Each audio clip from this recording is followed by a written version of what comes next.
Ayan, good evening everyone. Ayan, good evening dyan sa Pilipinas at good afternoon dito sa Kuwait. Ayan, na-high blood ako eh. Na, kumukulo yung dugo ko doon kay Boy Dila. Ang sarap kagatin yung dila ni Boy Dila eh. Gaming kilawin. Ayo. Pinapainit mo yung dugo ko, Boy Dila. Ang sarap talaga kung nandito ko lang talaga sa harapan ko. Kinakagat ko na yung dila mo.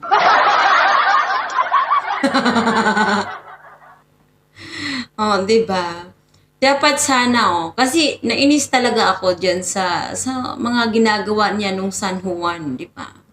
Hindi dapat gano'n eh, yung parang nang purisyo na tayo ng mga tao na dumadaan. Okay naman din yung may pagkakulit tayo pero hindi yung masyado. Kasi parang na ano na eh, parang nasubrahan na. Parang hindi na wasto. Diba? Yung tipong kahit wala ka sa noong time na yun.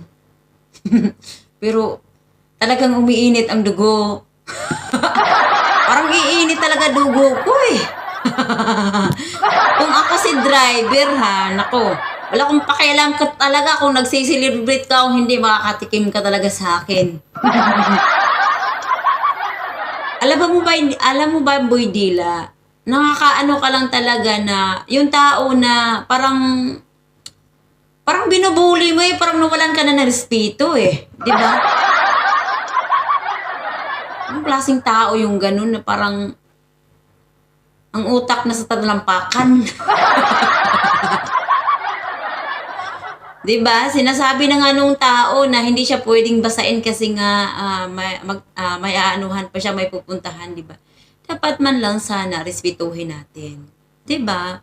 Hindi naman yung sa ganun na yung babasain mo yung tao kasi nga paano kung yun? Paano yun kung mainit talaga, mainitin ulo.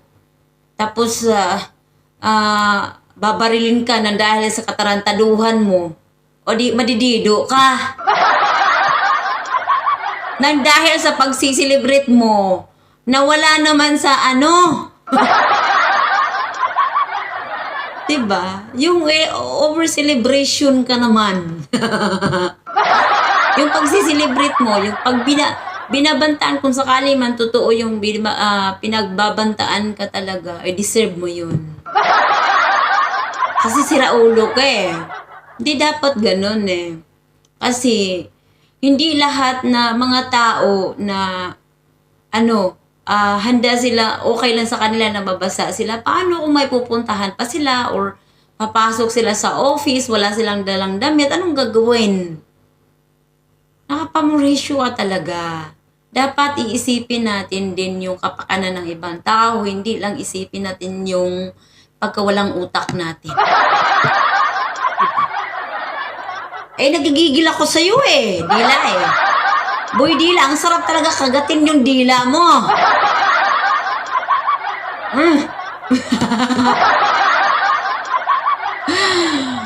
Diba? Ako'y nanggigigil sa'yo eh. Kung makasuhan ka man sa ginagawa mo, deserve mo yun. Diba? Tatawa ako ng pinakamalakas. Hanggang dito sa buong Kuwait, maririnig nila yung tawa ko. Makasuhan ka sa ginagawa mo. Diba? Kasi na yun eh, public scandal na yung ginagawa mo eh. Diba? Hindi naman yung gano'n, hindi naman yung inaano mo na nagsiselebrate ka. Magsiselebrate tayo ng San Juan. Kasi yung sa ko lang talaga yung ng San Juan is naliligo tayo sa sarili lang natin. Sarili lang natin, nililigo natin. Hindi yung magbabasa ka diyan sa may kalsada, hindi mo alam na may trabaho yun sila. Or di nakapamuresyo ka man. Diba? So, hindi mo ba yun iniisip? Iniisip mo lang yung katarantoduhan mo lang talaga.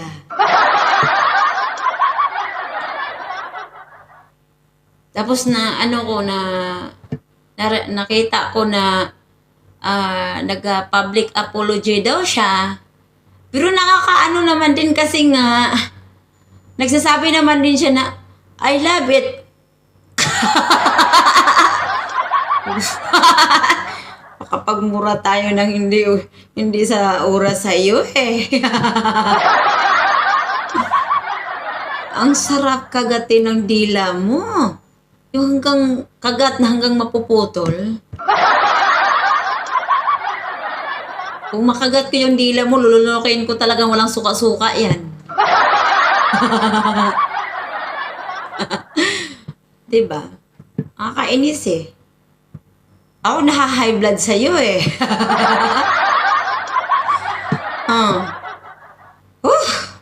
Kung maano ka talaga, kung totoo yan na pinapahanap ka na ng mirror, deserve mo yun. Diba? Deserve mo yun.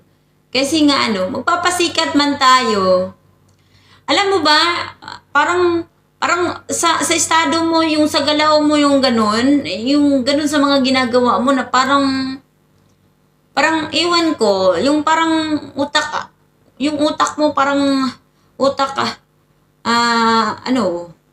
alam mo ba yung insekto na pinakamaliit, yung bunhok? Ano ba yun sa May utak ba yun? Di ko rin alam kung may utak ba yun kasi maliit eh. Hindi niya inisip. Pero parang sa isip-isip ko, parang may utak din yata. Yun kasi alam niya kung saan siya napunta eh. Pero si Boy Dila talaga is wala talaga siyang utak. Kasi nga hindi niya iniisip na nakapamulisyo siya ng tao. Nanggigigil ako sa'yo eh.